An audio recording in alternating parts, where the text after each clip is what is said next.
আবু মাহজুরা একজন সাহাবী ছিলেন। উনি বলেন, বিশ্বনবী, আমি যখন মুশরিক ছিলাম, আমি যখন কাফেরের বাচ্চা ছিলাম, তখন আমি ছোট ছিলাম। যখন আজান হয় দেখবেন আমাদের সমাজে বাচ্চারা মুয়াজ্জিনের সাথে আজান দেয় কিনা, আর একটু যেরকম দেয় কিনা। আবু মাহজুরা বলেন, বিশ্বনবী একদিন আমাদের পাশ দিয়ে হাঁইটা যাইতেছে, আমরাও আজান শুরু করলাম মুয়াজ্জিনের সাথে। যখন আশহাদু আন্না মুহাম্মাদুর রাসূলুল্লাহ এই বাক্য যখন আসলো, তখন আমি আস্তে আস্তে বললাম, কারণ কি? কারণ মুহাম্মদকে যদি স্বীকৃতি দেই, মুহাম্মদুর রাসূলুল্লাহকে যদি স্বীকৃতি দেই, আমার বাপ মা আমারে মারবো। এই জন্য মুয়াজ্জিনের সাথে সমস্ত বাক্যগুলা জোরে জোরে বলতাম, কিন্তু ওই বাক্য আসলেই আমরা আস্তে আস্তে বলতাম। একদিন বিশ্বনবী পাশ দিয়া যায়, আর যখন দেখলো আমি জোরে বললাম না, বিশ্বনবী আমার মাথার মধ্যে হাত রেখে বললেন, কি হলো, এখন আর বলো না কেন? আবু মাহজুরা বলে, এরপরে আমি কয়েকদিন পরে যখন ঈমান আনলাম, বিশ্ব নবীর কাছে যখন মুসলমান হয়ে গেলাম, মৃত্যুর আগ পর্যন্ত রাসূল আমার যেই চুলের মধ্যে ধরেছে, ওই চুল আমি মৃত্যুর আগ পর্যন্ত কাটি নাই। এই ছিল মুহাব্বত, এই ছিল আশিকে রাসূল।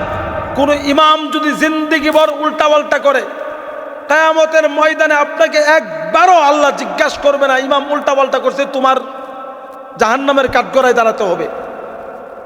কিন্তু কুরআনুল কারীম সাক্ষী, উলামায়ে কেরাম আছে, নাজআলহুমা তাহতা আকদামিনা লিয়াকুনা মিনাল আসফালিন। কুরআন এই কথাই বলে, আপনার সন্তান নামাজ পড়লো না, রোজা রাখলো না, আপনার সন্তান ফজরের সালাতে গেল না, আল্লাহ বলেন ওই সন্তান কিয়ামতের ময়দানে আপনার বিরুদ্ধে মামলা করবে। বাজান, পাপ আপনি কার জন্য আপনি কি করছেন? কার জন্য আপনি হারাম পথে ইনকাম করছেন? যেই সন্তানের জন্য সমস্তটা উজাড় করে দিচ্ছেন, শুধুমাত্র ইসলামের শিক্ষা, শুধুমাত্র নৈতিক শিক্ষা, কোরআনের শিক্ষা, আখিরাতের শিক্ষা না দেওয়ার কারণে কিয়ামতের ময়দানে সন্তানের জন্য দুনিয়াতে বাড়ি গাড়ি বিল্ডিং, সন্তানকে বিসিএস ক্যাডার বানানোর পরেও কিয়ামতের ময়দানে ওই সন্তান আপনাকে ছাড়া জাহান্নামে যাবে না। কোরআন সাক্ষী। وقال الذين كفروا ربنا أرنا الذين أضلانا من الجن والإنس। অনেক মানুষ, অনেক জিন বলবে, আল্লাহ যারা আমাদেরকে বিভ্রান্ত করেছে, এখানে বুঝাইছে আমাদের বাবা মা আমাদেরকে কোরআনের শিক্ষা দেয় নাই, আমাদেরকে মাদ্রাসার শিক্ষা দেয় নাই, কবরের আখিরাতের শিক্ষা দেয় নাই, এমনকি মাদ্রাসার শিক্ষাকে, ইসলামী শিক্ষাকে নিন্দাইছে। এমন মানুষ সমাজে আছে না নাই? হুজুর মানুষ কয়টি টাকা, হুজুর মানুষ কয়টি টাকা কামায়, কি খাইবো কি পরবো, আছে না নাই? আর একটু দূরে কোনো আছে না নাই? কিন্তু আল্লাহ উলামায়ে কেরামদেরকে যা খাওয়া, সমাজের সব থেকে বিত্তমান তারেও আল্লাহ তা খাওয়া না। কথা কোন ঠিক কিনা? আল্লাহ আরে কি পারে না? আল্লাহ কোনো কিছু আল্লাহ ও করবে না, কিন্তু তারা উত্তমটা খাওয়াবে, এরকম হয় কিনা? আরবে কোনো কিছু হয় না, কিন্তু কোনো কিছুর অভাব নাই। সব ক্ষমতা কার? এই সমস্ত কুদরত কার? হুজুরের টাকা নাই, কিন্তু হুজুরের প্লেটে সব থেকে উত্তম খাবার আসে। কথা কোন ঠিক কিনা? আর একটু জোরে কোন ঠিক কিনা? আল্লাহ কত তুই সারাদিন কষ্ট করবি, অক্লান্ত পরিশ্রম করবি, তোর ইনকামটাকে আমি সম্মানের সহিত মসজিদের ইমামরে খাওয়াবো। কথা কোন ঠিক কিনা? হ্যাঁ, রাত্রে ঘুম নাই, বড়ি খায়ও ঘুম হয় না, ডিউটি আর ডিউটি। ওর ইনকামের টাকাটা এই যে মসজিদের হুজুর, মাদ্রাসার আলেমরা, আল্লাহ তাআলা তাদের জন্য ভালো খাবারের ব্যবস্থা করে কিনা? এখন অনেকে বলতে পারে, হুজুর আমরাই তো খাওয়াই, এই কথা কইছেন, আগামীকাল থেকে খাওয়াবো না। আল্লাহর কসম করে বলি, আপনার মতো একজন 10 জনও যদি মন থেকে না করে দেন, আল্লাহ আপনার বিপরীতে আরো 100 জন বের করে দিবে। কথা কোন ঠিক কিনা? আর একটু জোরে কোন ঠিক কিনা? আগে তাকবীর দেন, নারায়ে তাকবীর, নারায়ে তাকবীর। কোরআন হাদিসের আলো, কোরআন হাদিসের আলো, কোরআন আছে যেখানে, কোরআন আছে যেখানে, কোরআন নাই যেখানে, চার আড্ডা যেখানে, আল্লাহু আকবার, হুশ আছে। এই জন্য ভাইয়েরা আমার বলছিলাম যে আমাদের সমাজে এক শ্রেণীর মানুষ আছে, নিজের সন্তানের খবর নাই, ইমামের দোষের অভাব নাই, আছে না নাই? হাঁটতে চলতে পড়তে সব জায়গায় ইমামের দোষ। কিয়ামতের এই যে ভূমিকম্প হচ্ছে না কয়েকদিন যাবত, দেখছেন না? এই যে গত 15-20 দিন যাবত যে ভূমিকম্প, অলরেডি প্রায় 4 থেকে 5 বার, কোনো জায়গায় 6 বারও হয়েছে। কথা কোন ঠিক কিনা? আর একটা কারণ কি জানেন? আল্লাহর নবী, বিশ্ব নবী রাহমাতুল লিল আলামিন বলেন, ভূমিকম্প আর একটা অন্যতম কারণ হচ্ছে কিয়ামতের আগে অযহরাতিল আসওয়াতু ফিল মাসাজিদ। তিরমিজির হাদিসে আসছে, বিশ্ব নবী বলেন, মসজিদের ভিতরে হট্টগোল আর চিল্লাচিল্লি আওয়াজ বেড়ে যাবে। যেই দিন থেকে মসজিদগুলিতে হট্টগোল আর আওয়াজ বেড়ে যাবে, বুঝতে হবে ভূমিকম্প অতি সন্নিকটে। এবার আপনারা একটু জোরে চিল্লায় বলেন, আমাদের সমাজের মসজিদগুলিতে আওয়াজ কম হয় না বেশি হয়? আর একটু জোরে কম না বেশি? দেখবেন মুরব্বিটা স্ত্রীর সাথে পারে না, সন্তানের সাথে পারে না, মেয়ের সাথে পারে না, ছেলের সাথে পারে না। এবার দেখবেন ছেলে বলে, হ্যাঁ বাড়িতে কি কর, এত বছর বয়স হয়েছে, বাড়িতে প্যান না করে মসজিদে যাও। এখন মেয়ের কাছেও ভালো লাগে না, মেয়েও জারি মারে, স্ত্রীও জারি মারে। মুরব্বী বেচারা চিন্তা করে, কোনো জায়গায় যেহেতু দাম নাই, মসজিদে একেবারে জোহরের নামাজের আগে যায়। তার মানে এটা না, কেউ মাইন্ডে নেবেন না, অনেক মুরব্বী বাবারা কোরআনের খাতিরে ইমামকে অনেক ভালোবাসে, আছে না নাই? আলেমদেরকে ভালোবাসা আছে না নাই? আর কিছু মানুষ আছে কোনো জায়গায় স্থান না পায়া পরে লাস্টে কদূর মসজিদে যাই বইতে, আছে না নাই? আর একটু দূরে কোন আছে না নাই? আবার পোলাটা বিদেশ থাকে, চিন্তা করে একটু পরে পোলা ফোন দিয়া কইতে পারে, আব্বা কি করে? যদি শুনে মার কাছ থেকে যায়, আব্বা তোর আব্বা নামাজে গেছে, তাহলে পোলা খুশি হয়ে 4 টাকা আর একটু বেশি বাড়াইবো। এমন হয় কিনা? নামাজ পড়ে মানুষে দেখানোর জন্য, এমনও আছে না নাই? আর একটু দূরে কোন আছে না নাই? এখন দেখবেন নামাজির মানে সংখ্যাও বেড়ে যাবে, নির্বাচনের আগে বাড়ে কিনা। আবার কেউ রাজনীতি মনে করেন না, আসলে আমরা কোরআন হাদিসের স্বচ্ছ ব্যাখ্যা করতে গেলেই বলে যে আমরা নাকি রাজনীতির কথা বলি। এক শ্রেণীর মানুষ আছে না নাই? আর একটু দূরে কোন আছে না নাই? আল্লাহ রাসূল বলেছেন, কিয়ামতের আগে মসজিদে হট্টগোল বেড়ে যাবে। হুজুর আছে এখানে, ওলামা এখানে আমরা আছে, লোকটা কারোর সাথে পারে না, সামাজিকভাবেও জোরে কারোর সাথে কথা বলতে পারে না, কিন্তু মসজিদে যায় ইমাম সাহেবের এত জোরে কয়, এই ইমাম সাহেব, মসজিদের ফ্যানটা ময়লা কি লেগে আছে না নাই? ফ্লোরের মধ্যে হাত দেয়, এত বালুকে করে কি সারাদিন, আছে না নাই? কেন? মসজিদ পরিষ্কার করার দায়িত্ব তো আল্লাহ তোমারেও দিয়েছে। কথা কোন ঠিক কিনা? আর একটু জোরে কোন ঠিক কিনা? এই জন্য আমার বিশ্ব নবী বলেন, কিয়ামতের আগে মসজিদের মধ্যে হট্টগোল বেড়ে যাবে। এই জন্য ভাইয়েরা আমার, দেখবেন আমাদের মৌলিক কাজের খবর নাই, সাধারণ মুনাজাত ইমাম সাহেবের সাথে মারামারি আছে না নাই? এলাকার মধ্যে একেবারে দল হয়ে যা, বাঘ হয়ে যা, তো হুজুরে মিলাদ পড়ছে না, থাকা যাবে না। এই জন্য বলছিলাম যে হুজুরের রাসূল করিম সাল্লাল্লাহু আলাইহি ওয়াসাল্লাম জীবনকে কয় ভাগে ভাগ করা হয়েছে? একটা কথা বুঝাইতে যায় কত জায়গায় যেতে হয়েছে, কষ্ট হতেছে আপনাদের। 2 ভাগে ভাগ করা হয়েছে। একটা হচ্ছে মিলাদুন নবী, জন্ম বৃত্তান্ত, এটা পালনীয় না, এটা আলোচনার বিষয়, এটা জাস্ট জানার বিষয়, এটা পালন করার বিষয় না। আরেকটা হচ্ছে রাসূলের জীবনের ম্যাক্সিমাম টাইম জীবনকে বলে সিরাতুন নবী, যেটা আলোচনারও বিষয়, মানারও বিষয়। কথা কোন ঠিক কিনা? আর একটু যেরকম, তাহলে বিশ্ব নবীর মিলাদকে পালনীয় বিষয় না, সিরাতকে পালনীয় বিষয়। কথা কোন ঠিক কিনা? কিন্তু আমরা সিরাতের খবর নাই, মিলাদ লইয়া টানা নেই, আছে না নাই? আর একটু যেরকম আছে না নাই? আমাদের সমাজে এক শ্রেণী মানুষ আছে, এরা মুখের মধ্যে নাই দাড়ি, না আছে কোনো রকম রাসূলের সুন্নাহ, কোনো কিচ্ছু নাই। একেবারে মূসা একের দাড়ির মধ্যে লাগছে, আছে না নাই? খাউন খাইতে গেলে গুচ্চায়া খুজ্জা মুখের ছিদ্র বার করতে হয়, আছে না নাই? হ্যাঁ আমি রাসূলকে খুব ভালোবাসি, আছে না নাই? আশিকে রাসূল এমন নামমাত্র, এমন বাটপার আশিকে রাসূল আমাদের সমাজে আছে না নাই? আর একটু দূরে কোন আছে না নাই? আরেক শ্রেণীর নামাজ নাই, রোজা নাই, কালাম নাই, কিচ্ছু নাই, কাপড়ও থাকে না, আছে না নাই? রাসূলকে আমি খুব ভালোবাসি, আছে না নাই? আর একটু দূরে কোন আছে না নাই? এই জন্য আমার আল্লাহর নবী, বিশ্ব নবী রাহমাতুল লিল আলামিনকে যদি ভালোবাসতে চাও, সঠিক পদ্ধতি আছে না নাই? আর একটু দূরে কোন আছে না নাই? পদ্ধতি ছাড়া কোনো কিছুই গ্রহণযোগ্য হয় না, নিয়ম ছাড়া কোনো কিছুই গ্রহণযোগ্য হয় না।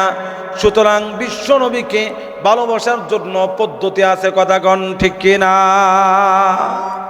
এই জন্য আমার এমন সুবিধাবাদী রাসূল প্রেমিক যারা আছে, এরা দেখবেন রাসূলকে নিয়ে যখন কটূক্তি করা হয়, রাসূলকে নিয়ে যখন ব্যঙ্গ করা হয়, রাসূলকে যখন অবমাননা করা হয়, অপমান করা হয়, তাদেরকে রাজপথে পাওয়া যায় না, আছে না নাই? কিন্তু দেখবেন যদি দোয়ার মধ্যে যদি তবারক না থাকে, সিডনি না থাকে, মারামারি আছে না নাই? তবারক থাকলে দোয়াতে আছে, নাইলে নাই, আছে না নাই? তাহলে সে কি আশিকে রাসূল না আশিকে জিলাপি? আর একটু জোরে কর, আশিকে জিলাপি। এই জন্য আমার আল্লাহর নবী, বিশ্ব নবী রাহমাতুল লিল আলামিনকে যদি ভালোবাসতে চাও, সঠিক পদ্ধতিতে ভালোবাসতে হবে। বিশ্ব নবীকে ভালোবাসতে নিজের জীবনের মধ্যে, অবয়বের মধ্যে এটা প্রকাশ পেতে হবে। আজকে ইয়াং জেনারেশন যারা আছে, যুবক যারা আছে, ওরা বলে আমরা নেইমারকে ভালোবাসি, মেসিকে ভালোবাসি, আছে না নাই? আমি অমুক নায়ককে, অমুক স্টারকে আমি ভালোবাসি, এই জন্য দেখবেন তার মতো প্যান্ট পরে, তার মতো গেঞ্জি পরে, তার মতো জার্সি পরে, তার মতো চুলের কাট দেয়, আছে না নাই? আর একটু ধরে কোনা আছে না নাই? যদি বলে তার মাথানো চুলটা কেন এমনি কাটলো, অমুকের ভক্ত। কই কাপড়টা কেন পরলো, অমুকের ভক্ত। কিন্তু আপনি কেমন রাসূলের ভক্ত হইলেন, রাসূলকে ভালোবাসেন, অথচ রাসূলের পোশাক আপনার শরীরে না, আছে না নাই? আর একটু জোরে কোন আছে না নাই? এমন নাম মাত্র আশিকে রাসূল, বাটপার নামের আশিকে রাসূল আমাদের সমাজে আছে না নাই? আর একটু জোরে কোন আছে না নাই? এই জন্য আমার বিশ্ব নবীকে ভালোবাসতে হলে এমন ভাবে ভালোবাসতে হবে, যেই তরিকা বিশ্বনবী বলে গিয়েছেন ওই তরিকায় ভালোবাসতে হবে। হযরতে আবু হুরায়রা রাদিয়াল্লাহু তাআলা আনহু বিশ্বনবীকে এত ভালোবাসতেন, বিশ্বনবীর জীবন থেকে যেন কোনো কথা না ছুড়ে যায়, এই জন্য মসজিদে নববীর মধ্যে অল টাইম রাসূলের দরবারে পড়ে থাকতেন। আবু হুরায়রা বলেন, ও পৃথিবীর মানুষ, আমি তোমাদেরকে কিভাবে বুঝাবো? মাঝে মাঝে আমার ক্ষুধার যন্ত্রণায় রাসূলের মজলিস, রাসূলের সংস্পর্শ আমার কাছে এত প্রিয় ছিল, একটা মুহূর্তের জন্য রিজিক অন্বেষণের জন্য আমার বাইরে যাইতে মন চাইতো না। রাসূলের কথাগুলাকে লিপিবদ্ধ করার জন্য আমার মধ্যে এতটা ভালোবাসা, এতটা মহাব্বত ছিল, এই জন্য আমি খাবার দাবার সব কিছু অন্বেষণ করা ত্যাগ করে দিলাম। কিন্তু গো মাঝে মাঝে আমি ক্ষুধার যন্ত্রণায় এতটা অস্থির হয়ে যাইতাম, ক্ষুধার যন্ত্রণায় এতটা অস্থির হয়ে যাইতাম, আমি রাস্তার মধ্যে অজ্ঞান হয়ে শুয়ে পড়তাম। মানুষগুলি যখন রাস্তা পার হইতো মনে করতো আবু হুরায়রার মিক্রি ব্যারাম হয়েছে। মানুষ আইসা আমাকে বিভিন্নভাবে টেস্ট করতো, এমনকি মাঝে মাঝে আমার মুখের মধ্যে জুতা ধরতো, মনে করতো আমিও আবু হুরায়রার মিক্রি ব্যারাম হয়েছে। ও পৃথিবীর মানুষ, খোদার কসম করে বলি, আমি এক মুহূর্তের জন্য রোগান্বিত হয় নাই। আমি শুধুমাত্র রাসূলের মুহাব্বতে মসজিদে নববীতে পড়ে থাকতাম। এই জন্য আমি একদিন নয়, 2 দিন নয়, লাগাতার অনেক দিন পর্যন্ত না খাইতে খাইতে আমার হুঁশ চলে যাইত। এই ছিল অবস্থা, এই ছিল অবস্থা। আবু মাহজুরা একজন সাহাবী ছিলেন। উনি বলেন, বিশ্বনবী, আমি যখন মুশরিক ছিলাম, আমি যখন কাফেরের বাচ্চা ছিলাম, তখন আমি ছোট ছিলাম। যখন আজান হয়, দেখবেন আমাদের সমাজে বাচ্চারা মুয়াজ্জিনের সাথে আজান দেয় কিনা, আর একটু যেরকম দেয় কিনা। আবু মাহজুরা বলেন, বিশ্বনবী একদিন আমাদের পাশ দিয়ে হাইটা যাইতেছে, আমরাও আজান শুরু করলাম মুয়াজ্জিনের সাথে। যখন আশহাদু আন্না মুহাম্মাদুর রাসূলুল্লাহ এই বাক্য যখন আসলো, তখন আমি আস্তে আস্তে বললাম, কারণ কি? কারণ মুহাম্মদকে যদি স্বীকৃতি দেই, মুহাম্মদুর রাসূলুল্লাহকে যদি স্বীকৃতি দেই, আমার বাপ মা আমারে মারবো। এই জন্য মুয়াজ্জিনের সাথে সমস্ত বাক্যগুলা জোরে জোরে বলতাম, কিন্তু ওই বাক্য আসলেই আমরা আস্তে আস্তে বলতাম। একদিন বিশ্বনবী পাশ দিয়া যায়, আর যখন দেখলো আমি জোরে বললাম না, বিশ্বনবী আমার মাথার মধ্যে হাত রেখে বললেন, কি হলো, এখন আর বলো না কেন? আবু মাহজুরা বলে, এরপরে আমি কয়েকদিন পরে যখন ঈমান আনলাম, বিশ্বনবীর কাছে যখন মুসলমান হয়ে গেলাম, মৃত্যুর আগ পর্যন্ত রাসূল আমার যেই চুলের মধ্যে ধরেছে, ওই চুল আমি মৃত্যুর আগ পর্যন্ত কাটি নাই। এই ছিল মুহাব্বত, এই ছিল আশিকে রাসূল। আর আমরাও আশিকে রাসূল, নামমাত্র আশিকে রাসূল, খালি রাসূলকে ভালোবাসি। এমন পাবলিক আছে না নাই? আর একটু সেরকম আছে না নাই? এই জন্য ভাইয়েরা আমার,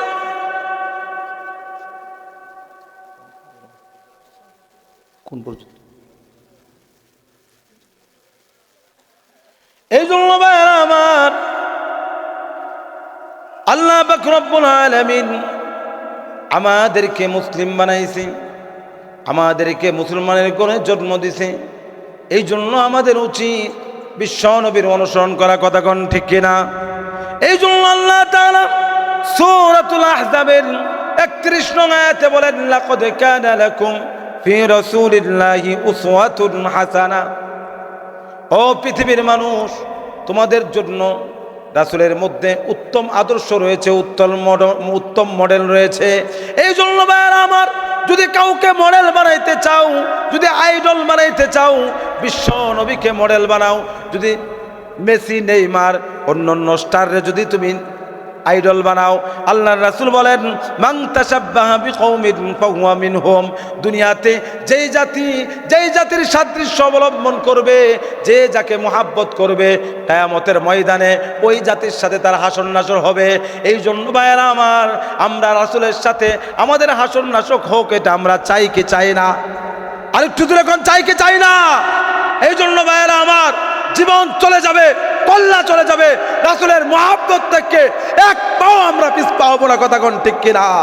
এই জন্য ভাইয়েরা আমার, যুগে যুগে খাঁটি আশিকে রাসূল যারা, খাঁটি রাসূলের প্রেমিক যারা, উলামায়ে কেরাম যারা সর্বদাই রাজপথে রাসূলের জন্য রক্ত দিয়ে দেয়, রাজপথে সর্বপ্রথম যদি আন্দোলন নামে এই যুগের জাতির উলামায়ে কেরাম, কথা কোন ঠিক কিনা? এই জন্য ভাইয়েরা আমার, যারা আশিকে সিন্নি, আশিকে জিলাপি, তাদেরকে রাসূলের অপমান করার সময় তাদেরকে রাজপথে পাওয়া যায় না, কথা কোন ঠিক কিনা? আল্লাহ আমাদের সকলকে রাসূলের খাঁটি আশিক হওয়ার তৌফিক দান করেন। সংক্ষিপ্ত কথা রেখেই শেষ করছি। ওয়া আখির দাওয়ানা আলহামদুলিল্লাহি রাব্বিল আলামিন।